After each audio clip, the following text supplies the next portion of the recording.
There we go. Now we're live. So, video people, right now you're the only access anybody has to the GalaxyCast team. I don't know what to say about that at this point, other than I'm sorry. So, this is it. You guys get the whole kit and caboodle if you've been following us on YouTube.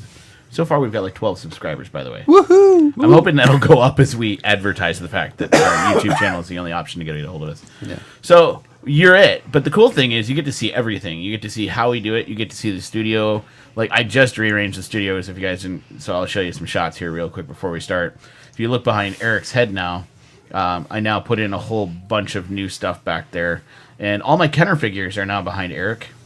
Yep, down there. And then I have a new BB-8 shelf here that I'm starting. So if you want to, send us BB-8 stuff, feel free to do that. Or not. Whatever. Gary hates BB-8. So that's all that's new. And behind me is not too much new stuff. I put a chair back there from my shop and all that. But hey, just thought you guys would want to see all the cool new stuff that we've put up. And I finally fixed our Slave Leia artwork, which did not look good. It was askew falling before. apart. Yeah. So I'm sure Matt Bush would appreciate that right now. So, with that in mind, I just want to let you guys know that we're hopefully going to fix this GalaxyCast thing soon. That's the plan, anyway. Let's see what happens with that. You guys ready? Wait a moment. Here we go. You'll have to excuse Gary's coffee mouth tonight. So, it's not a potty mouth; it's a coffee mouth. Yeah. Okay. Here we go. Hey, GalaxyCast fans! Welcome to this episode of the GalaxyCast. I have with me tonight Eric the Artist. The Jedi must end. I have with me Gary the Stud. That'd be me. And I am your host, Bob Chrisman Extraordinaire. So, we decided tonight the first half of our entire show is going to be Trailer Mania.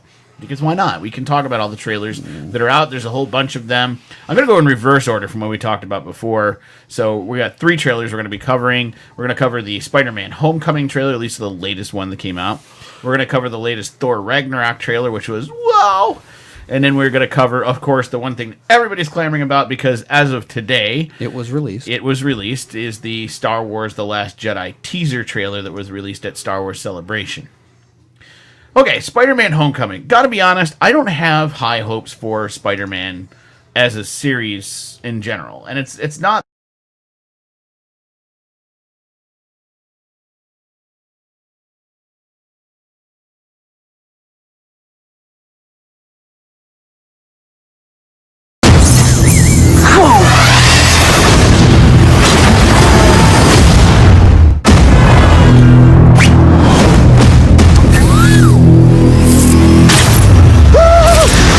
What's up, guys?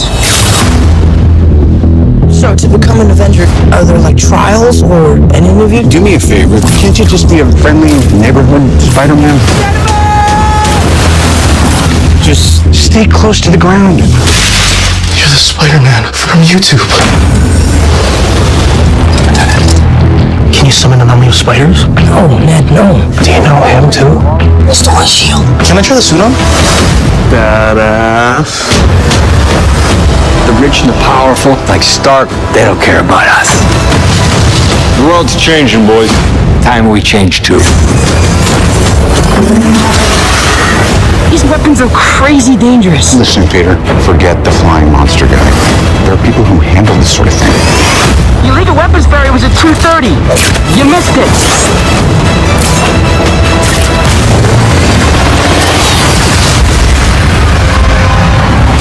No.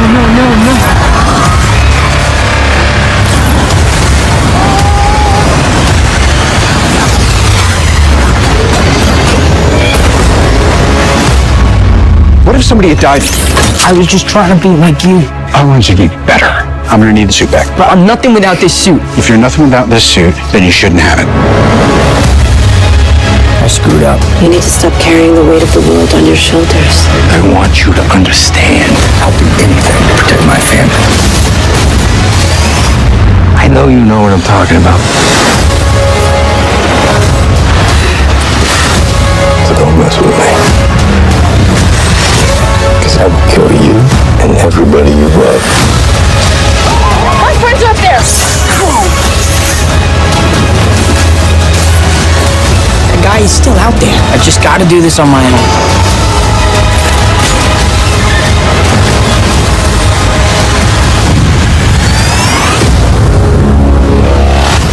Just don't do anything stupid.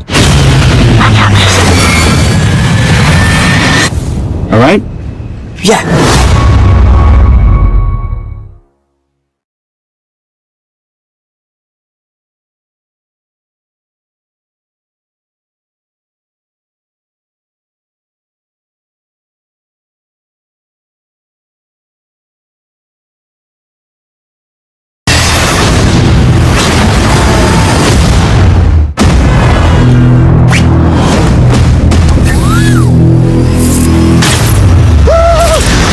What's up, guys?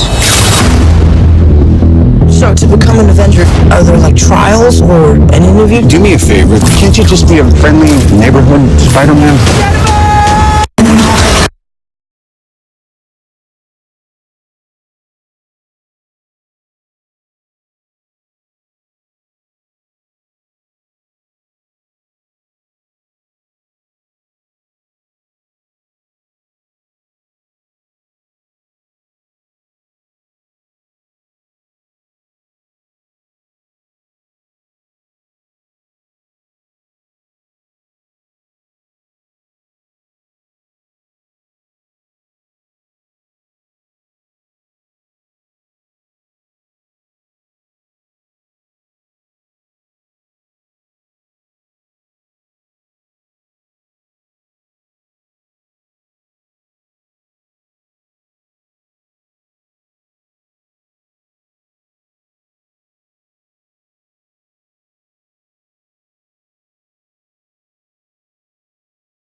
That's no, true. it's a There's computer so much capture role. digital overlay on James Brolin. You're right. Other than maybe the facial features might come through a little bit, But you're right, Gary. The overlay on it is pretty incredible as far as the overlay. And I don't know, man. I thought there were other choices they could have gone with. I liked Stephen Lang. Do you think he could pull off Cable? I mean, I'm sure he'll be fine, but I think he'll do it well. He's not the size. He's not a big guy. He's not. Well, I wonder if they're going to bulk him up digitally. Or he's about to go through a major regimen of working out. Maybe. I mean, he's going to go all Chris Evans and Captain America. Well, or I was thinking about, when we first met, the guy who was going to play Wolverine, which was Hugh Jackman. Hugh Jackman was not. He's not even huge in the first movie. Right. He wasn't bulked up even for the first movie, and then he really started bulking up after that. Which I think they got too much. I almost like the more realistic approach in the first movie. Where he was in shape, but he had he was also hairy. When he took his shirt off, he had like chest hair and stuff. He did. And that's Wolverine. Wolverine's animalistic. He wasn't like clean shaven like a bodybuilder. It just I'm only laughing not because I don't agree with you, because I do, but I'm laughing because every woman in the world's going, no, what are you talking about? Exactly. He was perfect the way he is. Yeah, women who know nothing about Wolverine. Still haven't seen Logan. Oh, so Gary, am I right? Yeah. Totally worth it. I'm gonna see it. I will. Cried. I'm serious. Okay. I cried during that film. That's awesome. I didn't.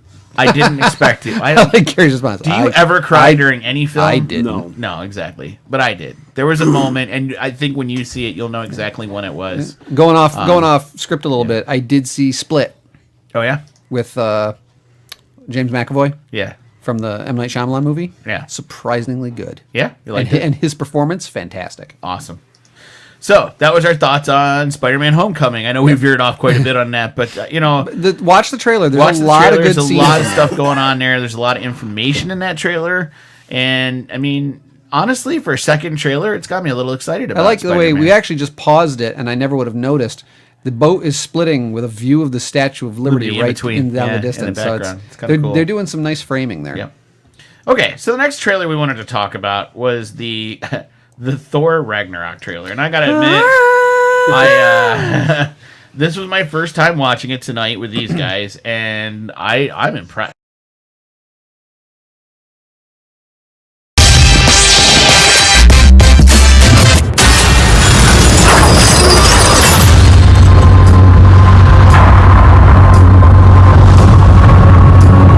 Now I know what you're thinking.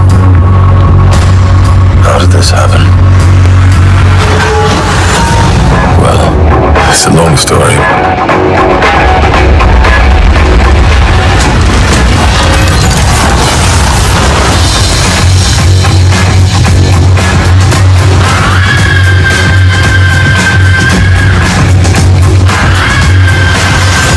Asgard is dead.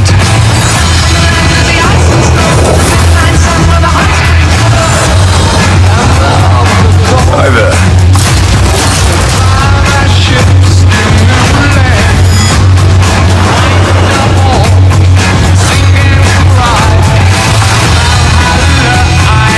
What have you brought today? Tell me.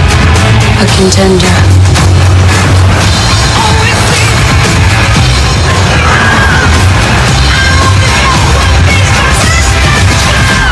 It's main event time.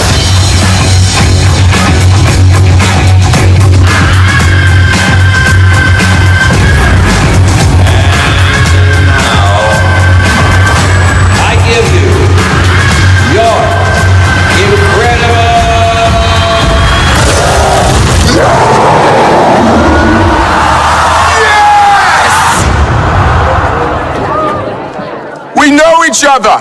He's a friend from work. Oh, come on.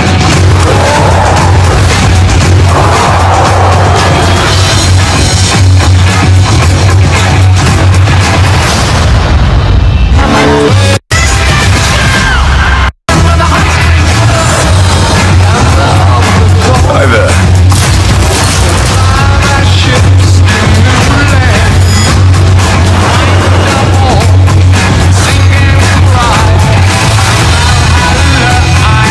What have you brought today? Tell me.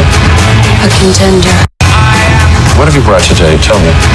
A contender.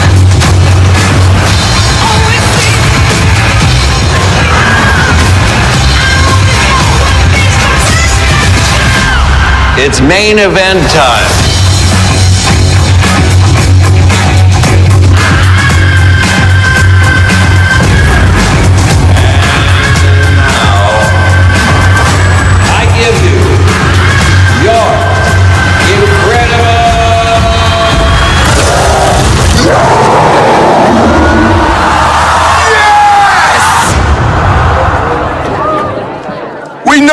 other.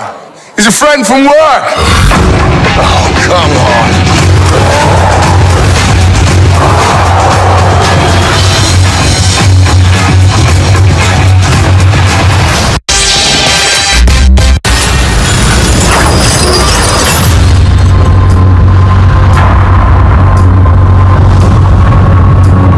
Now I know what you're thinking.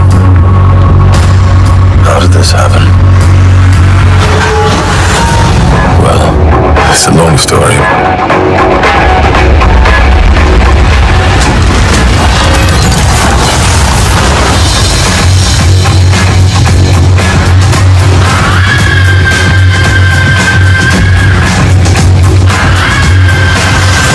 Asgard is dead.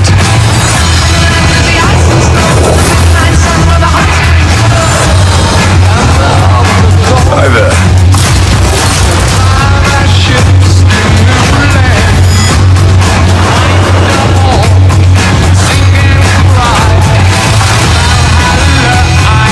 What have you brought today? Tell me. A contender.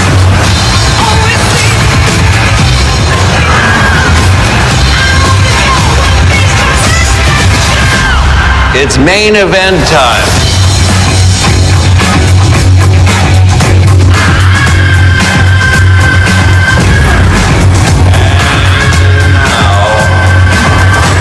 I give you your incredible.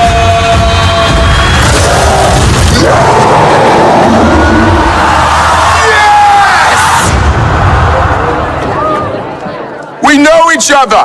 He's a friend from work. Oh, come on.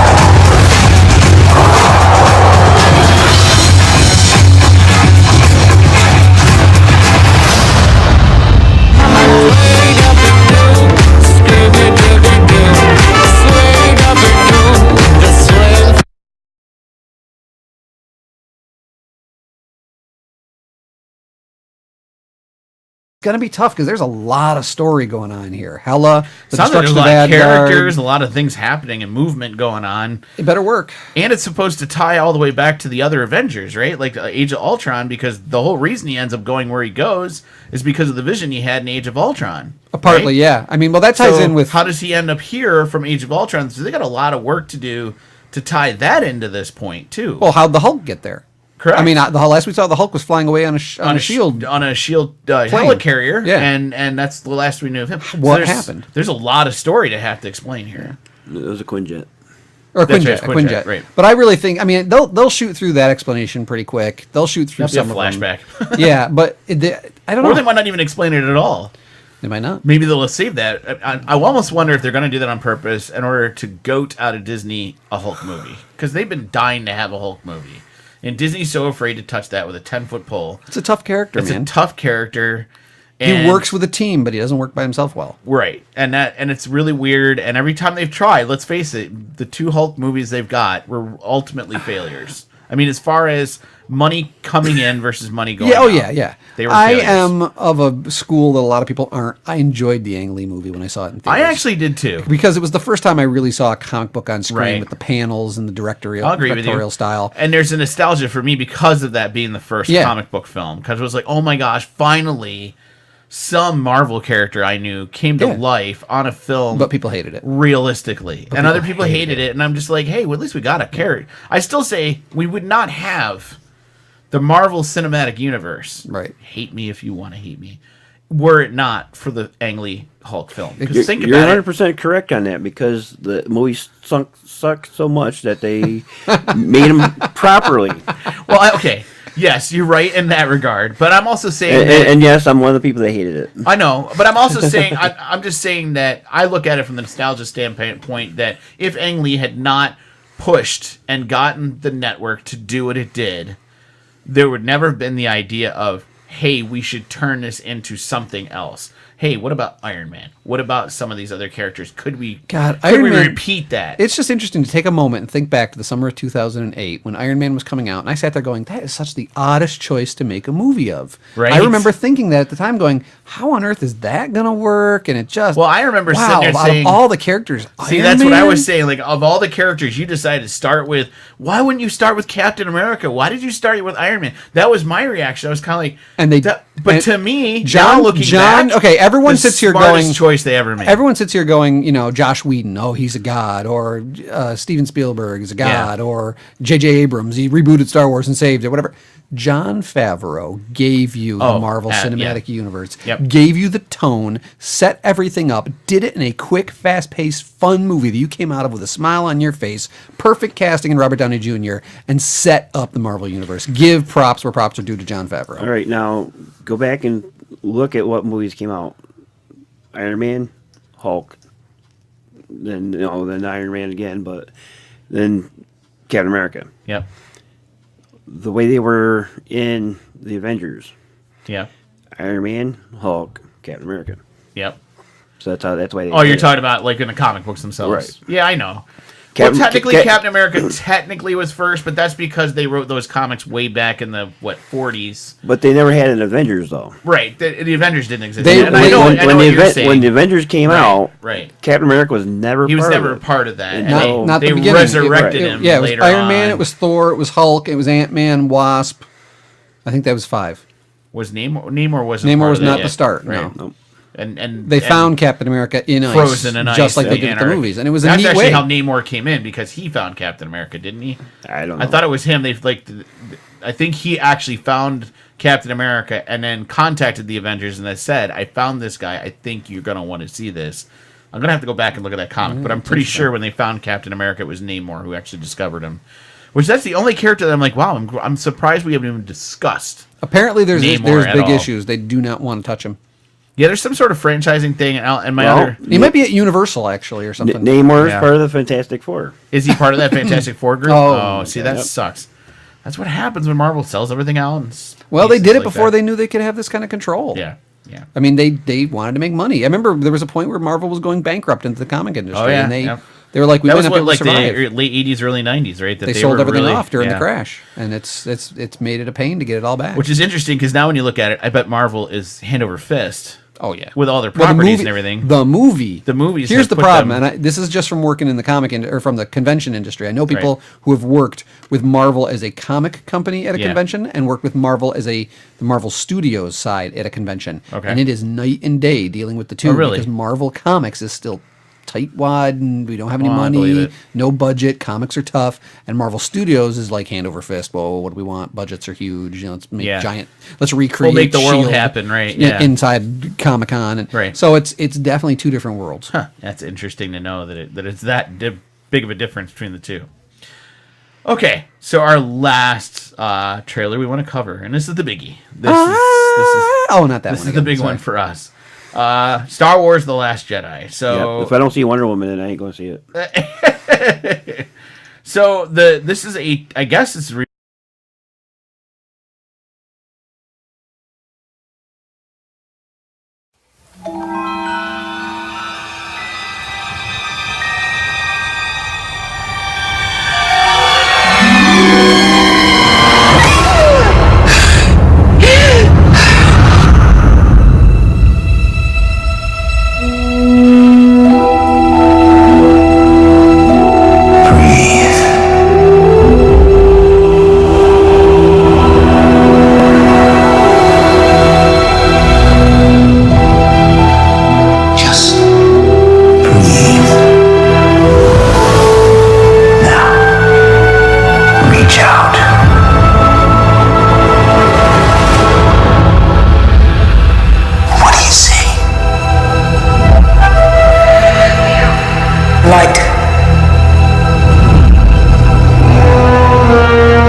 So much bigger.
balance.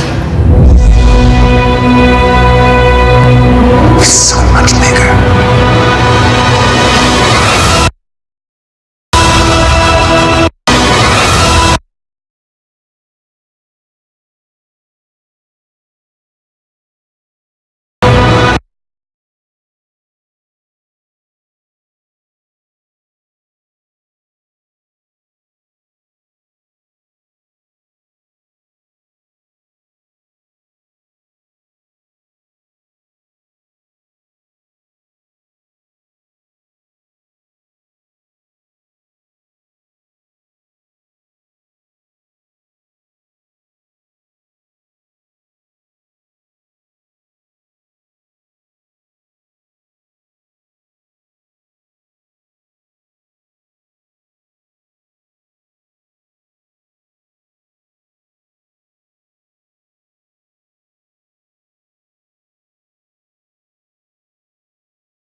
one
Jedi to end.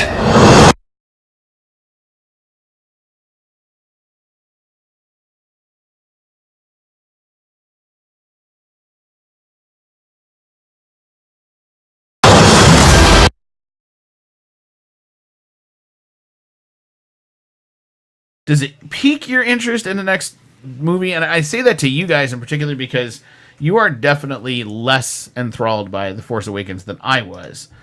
And I'm curious. I did mention off recording, and I think Gary wasn't even in the room, that in the past month or so, while we've been on hiatus recording, I have rewatched The Force Awakens. Which I still have plans for us this summer for us to all three of us watch that together and Rogue One together. But I watched Force Awakens, so it would have been my second time seeing it, which is a ridiculously low number for me in a Star Wars movie, but... And it was slightly better on second viewing. There was at least more cohesion than I experienced in the first movie. Okay. And I think when I first saw the first movie, I was waiting to be wowed by every scene. And when it didn't happen, I just felt like the movie was just passing by and it was missing opportunities.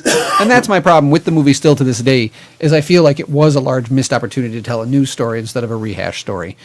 I like some of the elements. I am interested in some of the new characters. I mean, Rey, Poe, Finn, Kylo Ren, they're all so recognizable already that obviously they worked.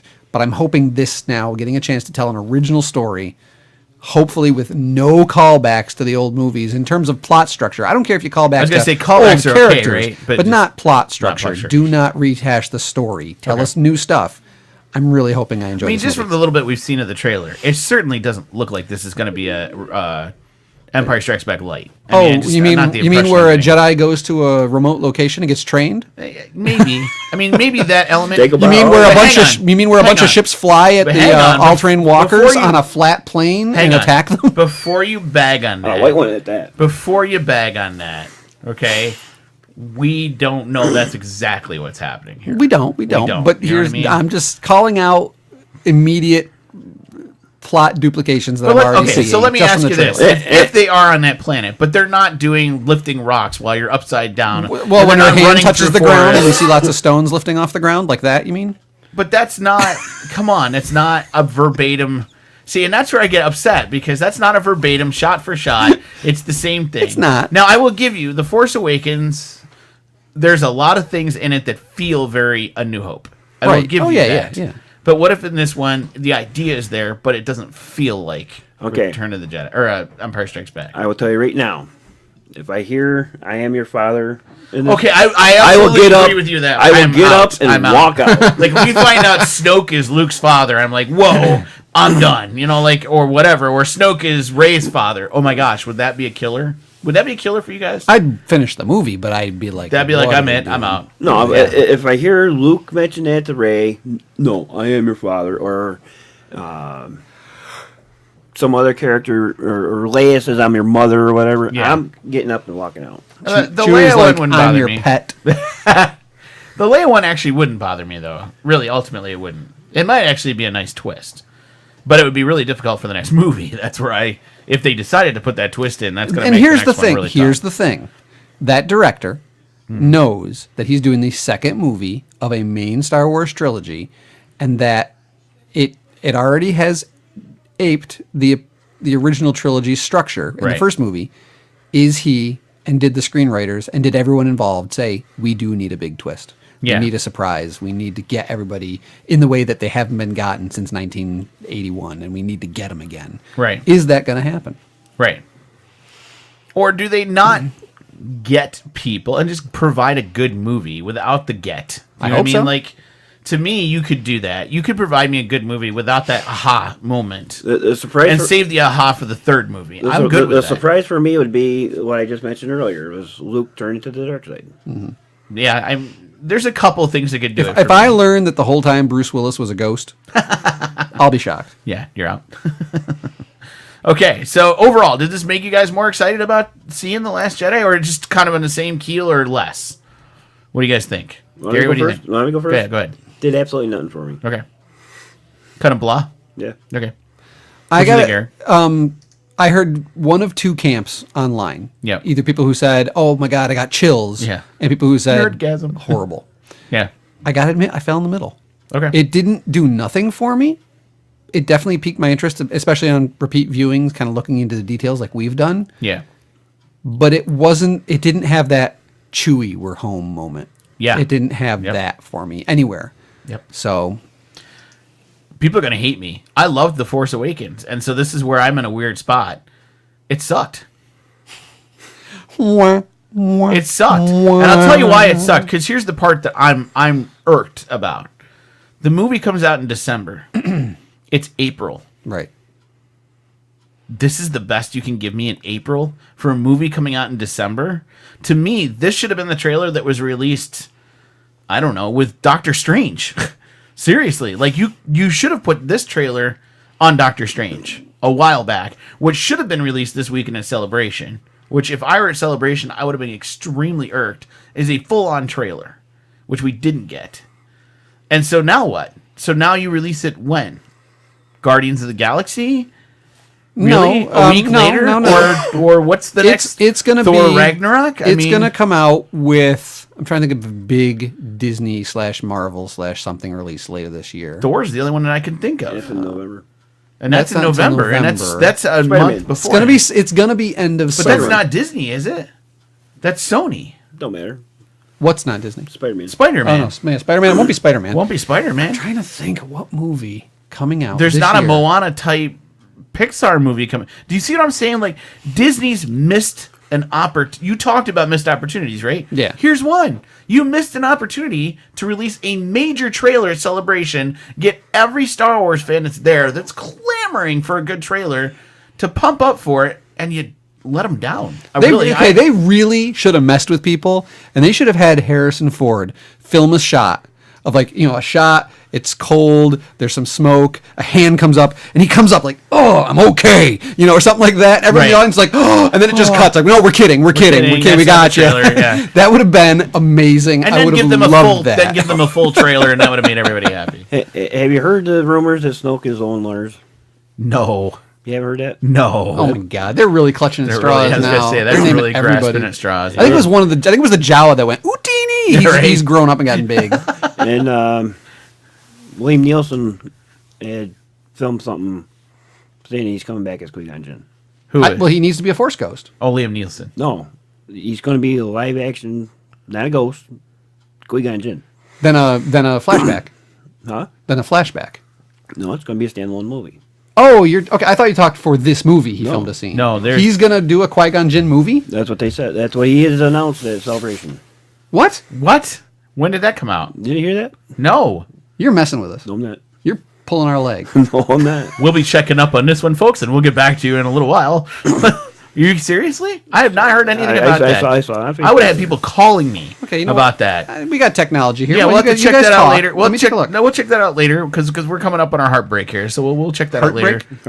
Coming up on a hard break. Okay. So we'll check that out. We'll get back with you after this break. So we'd love to hear what you have to say about the Spider-Man Homecoming trailer, the Thor Ragnarok trailer, or the Last Jedi trailer. So let us know what you think. Head on over to, we'll let you know later and let us know. If not, head to GalaxyCast. Email us. That's what I'm going to do. Email us at galaxycast@gmail.com. Let us know what you think.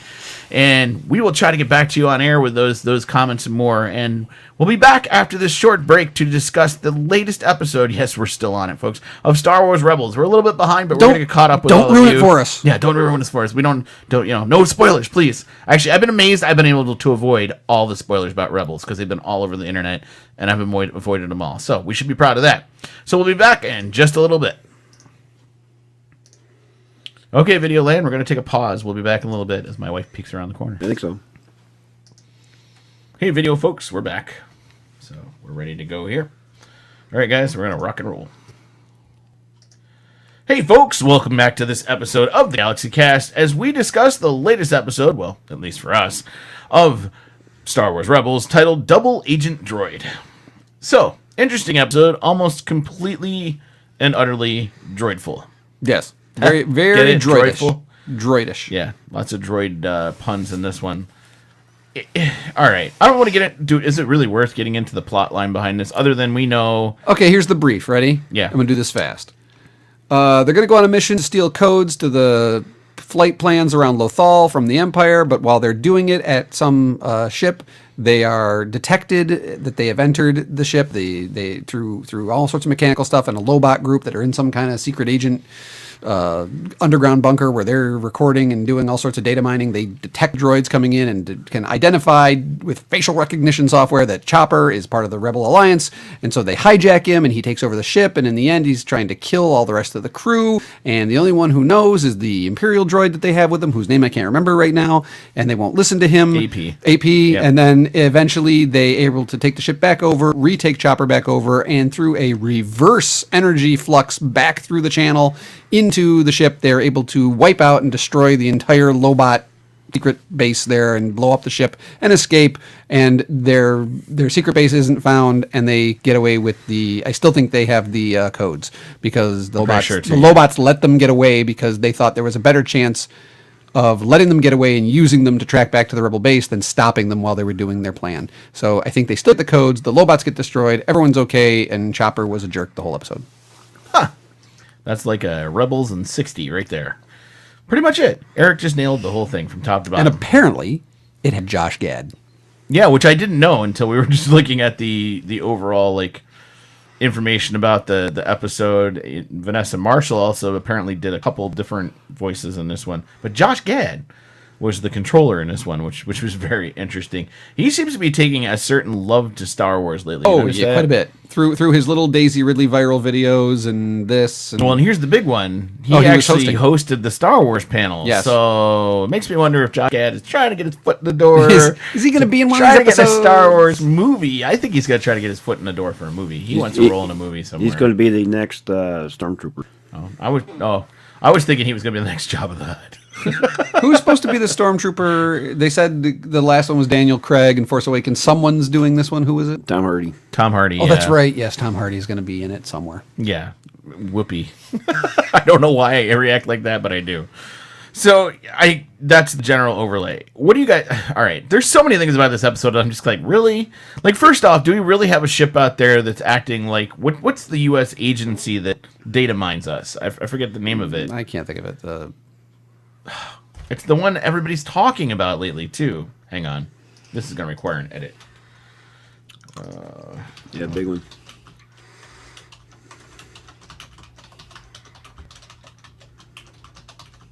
WikiLeaks? No, it's not WikiLeaks. Thanks, but helpful. It's like the NSA. The NSA, thank you. The National Security Agency, I think is what it's really referred to. Yeah, it's basically a mini NSA in a room on a ship. Right. Is that really... Do you guys really think that's a thing in the Empire? I mean... Or are they trying just too hard to put a modern spin It gave us an example of what the Lobots could do when working for either side. I guess, but do you really think, Gary, that's what the goal was behind the Lobot?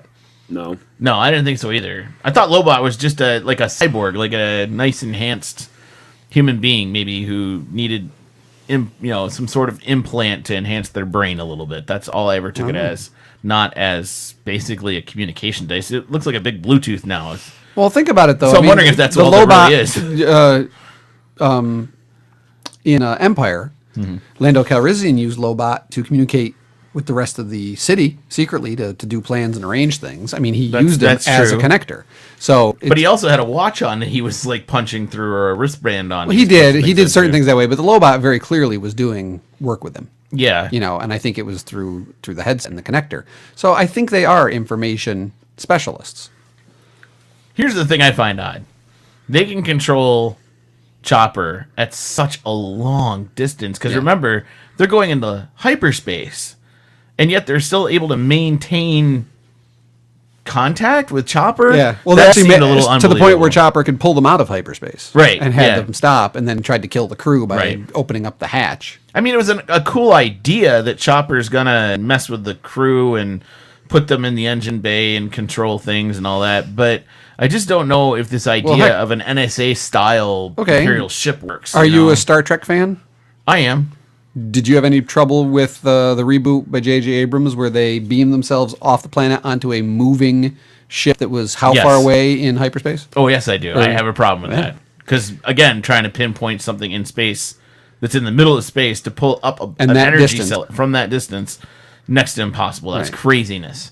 And that's why I say J.J. Abrams is foo-barring Star Trek 2, because he's trying to say that's a possibility, it's a thing that can happen, and I just don't agree with that. But it wasn't accurate, though. It's what? It wasn't accurate. It wasn't inaccurate? It wasn't accurate. Yeah. Because they never got on the transporter pads. That's true, they never did. No, they beamed into a water tank. Right, or something like that. Well, one was in the water tank, the other was outside of it. So I just, I don't know. I have a problem with that part of it. Just the NSA, Imperial ship NSA version of it. What about the idea that you could hack a droid to get inside of the droid? That's believable. I guess it's believable, but then I'm sitting here saying, man, why not hack every droid in the universe to figure out where the rebels are? Because he was an outdated one. So that's the other reason you think they could get into this droid and no others? Well, here's the other thing. And he was also plugged in. He was plugged into their systems. He was physically in their ship. Okay. So that's a little different than doing it at a distance. But then how did R2 never get hacked? They didn't recognize him. They didn't have facial recognition software to pick him up to know that he was there at the time. Facial recognition. Because they destroyed him in this episode. Well, and here's the other thing that I've always... Well, and it does actually play into Star Wars a little bit, because C-3PO said something to R2, and I think it was Empire, about what have I told you about plugging into strange data ports. Yeah, he does warn him. So he does warn him of that. So I'm kind of wondering if that's a throwback to this kind of idea, that strange data ports, and you can catch like you catch digital a cold. crabs. I was going to say maybe got syphilis or something. Digital AIDS. That's how it gets spread, people. So I just, there's a lot of things about this that were kind of weird. There were some cool things about that episode. There were some moments that were entertaining. Like, I thought the fact that AP had to go outside the ship and got into a fight with Chopper in space was kind of nice. It was kind of cool. It reminded me of Star Trek. I forget which one it is, where they had to go and take care of the Undiscovered Country. No, it was First Contact. That's what it was. Contact. And they had to, had the fight in 0G and all that. I thought it was funny that he goes off into space like, oh no, and it's just kind of like, oh well. But then, like you pointed out, later on, when they come back to pick him up, that was weird. That was the trippiest scene I've seen in a Rebels episode. It's like somebody took some Quaaludes or something and decided to write a scene in Star Wars Rebels. Like, dude, this would be cool. And I wonder if it's supposed to be like he was hallucinating. Hallucinating. He was just all happy. Can a droid hallucinate? I don't know. I have trouble believing that a bunch of floating little three-eyed Simpsons fish in space circled around him in a musical number, and he started singing. He did start singing. It was weird. The only thing that would have been good in that part of the whole episode is we got hit by an astromech that came out of hyperspace. Yeah, from Rebels from Clone Wars. Yes, absolutely. That actually would have been hysterical. Actually, having a little frog guy go, ah! I did like how they picked him up too. That side shot where they just sucked him into the bay and didn't even slow down. Didn't you hear the noise too? The tong, like he hit the back of the bay. I was like, okay, that was actually kind of funny. So there were, and there were some others kind of funny moments, like when Zeb said that I can't believe that I want to actually help him out. Yeah. Considering Chopper and Zeb are always going at each other. And that was the interesting thing, too, because Chopper has this attitude, and that's what was missing, and that's what caught everybody's attention, well, right? It's what caught AP's attention first. Right. The immediate change in attitude. You're apologizing to me. Yeah, like, that never happens. Why would you do that? What is your angle? And then we've got Hera, who's, like, immediately kind of recognized, too, that Chopper just wasn't himself. Yeah. And that's highly, I could see where that would happen, just because of Chopper's personality. But here we are again, and I would like to point this out. Probably not one of the better episodes of Rebels. And what's happened with the crew? We broke them up again, had people here and people there, but we did see some, and we didn't see others. And I still say we're kind of on this thing of, like, when you don't see the whole crew, it gets rather boring and dull and it's also usually pragmatic. It's usually an inconsequential episode. Usually, yeah. Not always, but... Usually, it's one of these episodes. It's like there was no point to it. That's a valid question to ask about this episode. Did it really help the grander scheme of Star Wars Rebels? If they got to keep the codes, and those play into an episode later, that because there's a couple left in the season, and they do a siege on Lothal or whatever, and they used them, then yes, there was an achievement. But if we never hear about it again, it was a waste. Gary, you're the guru. Have you watched the last two? Mm-hmm. Does this play in? Did this episode help at all? I don't remember. Okay. I really don't. I guess we're going to find out as a podcast team together. But was there ever a siege on Lothal that you can remember? No. No. Okay. So maybe it plays in later, but if it does, it's kind of like, I don't know. Like it was an oddly placed episode with an odd. And there were some of the jokes, like they did the whole "anything you can do, I can do better." No, you can't. Yes, I can. Yeah. No, you can't. They're like playing off that song. Yeah. And I'm like, these are not the type of references. It's like a music teacher wrote it. Yeah, kind of. I swear I had nothing to do with this episode. And personally, I don't think that it belonged in the Star Wars realm. I agree with you. It just fell off. Yeah, it didn't feel Star Warsy, right? Like it didn't. Even AP, when he was walking through the hallway going, man, I like Imperial hallways. They're so plain and bland. And I'm kind of like, what? Why are we commenting on hallways? Like, we didn't have anything better to talk about in a Star Wars episode. A droid tried to interrupt a guy in the bathroom. Wedge. Wasn't it Antilles? It was Wedge. Yeah, it was Wedge. He was the in the droid bathroom. tried to, while he's trying to take a pee. Nothing like taking a leak it's like, while the droid's now trying we're doing to take a leak. Bathroom humor? There's potty humor in this episode. You're right. And potty humor, musical numbers, and weird stuff. Drugs. And drugs, it seemed like. Whoever wrote this episode was on drugs. I'm telling you, there had to be something going on there. Okay, so it sounds like we all know where we land on this, so we might as well get it right out there. Let's take a minute and rate this episode again as 0 as a don't bother, 10 as being a must see. I'll start out. For me, this episode's like a 3, and that's only because there's a couple things going for it. I actually kind of like the idea that Chopper got taken over. That you can hack a droid. I like that idea. It was kind of cool. It was nice to see that in the episode. My second kind of cool part was, even though it was a trippy scene, having AP picked up the way he was at the end, that was really cool. I liked the fact that Zeb got a chance to zap Chopper and was really excited about that. Like, man, I've been waiting to do that for years. So those are the 3 good moments. The rest of the moments, total garbage. Yeah. A waste of my time. Eric, what did you think about this one? I'll give it a 4.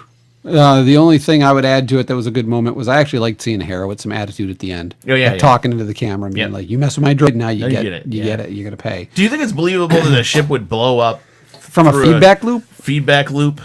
No, I mean, maybe you could wipe their systems. Maybe you could. I think she said something about how it affected the cells, though, the fuel cells, or something. The one person at work in the console had said. That's like saying you could use the internet to blow up the NSA. Yeah, like I'm going to take my computer and by hacking it, I'm going to make your house catch fire. Right. No. Unless you have one of those smart homes, you could turn on their stove or something. Right. Then but not through you're just going to send a feedback. It just didn't make sense, so I didn't like that. So Gary, what did you think of this episode? 3 pills and a blanket. So what's your overall rating? 0 to 10? 0. 0. Ouch. It's one of the worst episodes in his mind. It's a great episode. What was the worst part for you? The worst part? Zero, yeah. The little bots taking over. Okay. The hacking? Yeah. You didn't like that at all. Which is odd, because that was the 1 of mine. Yeah. So, all right. Well, those were our thoughts on this episode. I think we made ourselves pretty clear this time around. Yeah, we barely talked about this episode for like 15 minutes. Yeah, but I mean, like, it's one of those episodes. Yeah. I sure hope the rest of the season makes up for it. There's only 2 left. So hopefully they do. If my actions in this episode, when we were watching it, it happened here, it happened at my house too. Yeah. So, we'd love to hear what you have to say about this episode. Head on over to our Facebook page or contact me at GalaxyCast@gmail.com and let us know what you thought of this episode and what our thoughts were on this episode and anything else we've talked about this particular episode of the GalaxyCast. So we'd love to hear from you about Spider-Man Homecoming, Thor Ragnarok, and the Star Wars Last Jedi trailer. So with that, as we always like to say here in the Star Production Studios, may the Force be with those who listen. Wow, there's no shatter points or dealing in this episode. Take that, YouTube. Okay. Thanks, folks, for being with us tonight. We hope to catch up with you next time. And as always, happy hunting on the internet.